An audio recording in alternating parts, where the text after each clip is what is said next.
The containment arena reeked of ozone and something else, something organic that Harry couldn't quite place.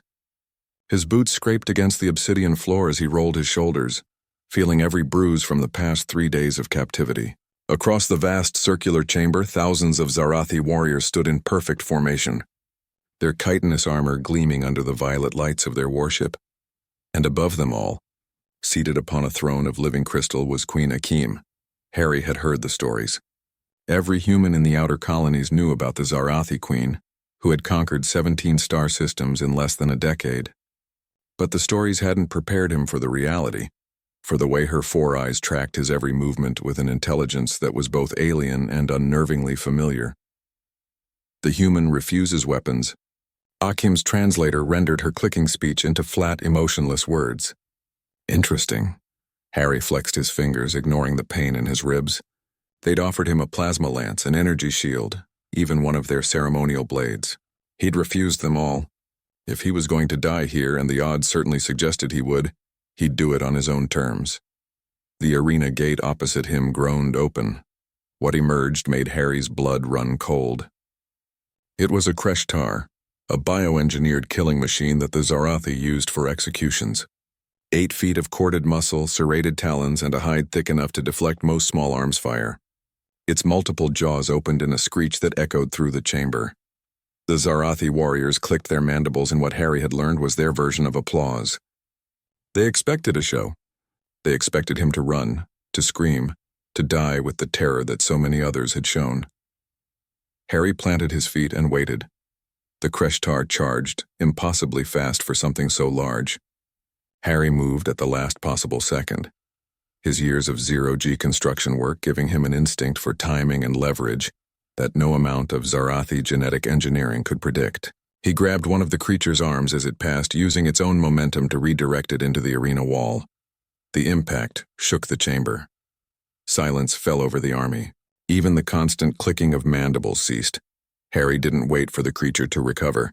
He'd learned in the orbital construction yards that hesitation meant death. While the Kreshtar was still stunned, he climbed onto its back, wrapping his arm around what passed for its throat.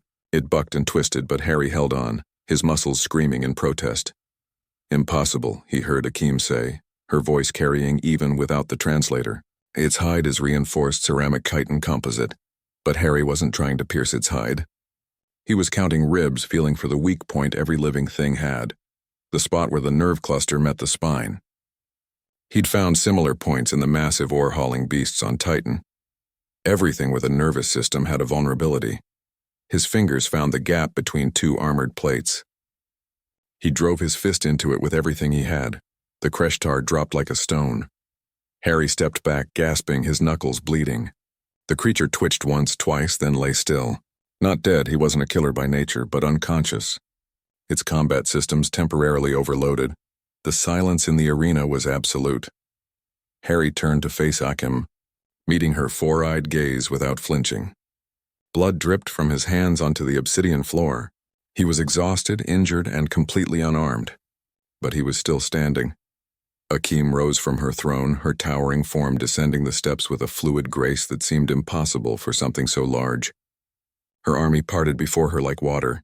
When she reached the arena floor, she walked toward Harry with deliberate steps. She stopped just outside his reach, studying him with an intensity that made his skin prickle. "You are soft," she said, her actual voice bypassing the translator. A series of clicks and whistles that Harry somehow understood the meaning of.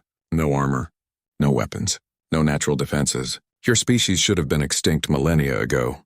Harry wiped the blood from his mouth. "We're still here?" "Yes," Akim clicked thoughtfully. "You are." She turned to address her army, her voice amplified throughout the chamber. "Do you see? This is why we cannot underestimate them. This is why 17 systems were not enough. The humans do not survive because they are strong. They survive because they refuse to accept that they are weak." She turned back to Harry. "You could have taken the weapons. Why didn't you?" Harry thought about the construction crews he'd worked with, building stations in the void where one mistake meant death, about the colony ships that had crossed impossible distances because someone had decided that impossible was just another word for not yet done. About every human who'd ever looked at a problem too big to solve and solved it anyway. Because if I'm going to beat something designed to kill me, he said quietly, I need to do it in a way you can't predict. The moment I pick up one of your weapons, I'm playing by your rules, and that's when I lose. For a long moment, Akeem simply stared at him. Then something remarkable happened. She clicked her mandibles in a pattern Harry had never heard before, something that sounded almost like laughter. Take him to medical, she commanded, and summon my war council. She looked at Harry one last time. The human ambassadors have been requesting negotiations. I believe I am finally ready to listen. As the guards led Harry away, gently now, not roughly as before, he glanced back at the arena. The Zarathi army remained silent, but now it was a different kind of silence. Not the anticipation of violence, but something else. Perhaps it was the first stirring of respect, or perhaps, Harry thought as exhaustion finally caught up with him, it was the beginning of fear, not of humanity's strength, but of its stubborn, inexplicable refusal to simply lie down and die.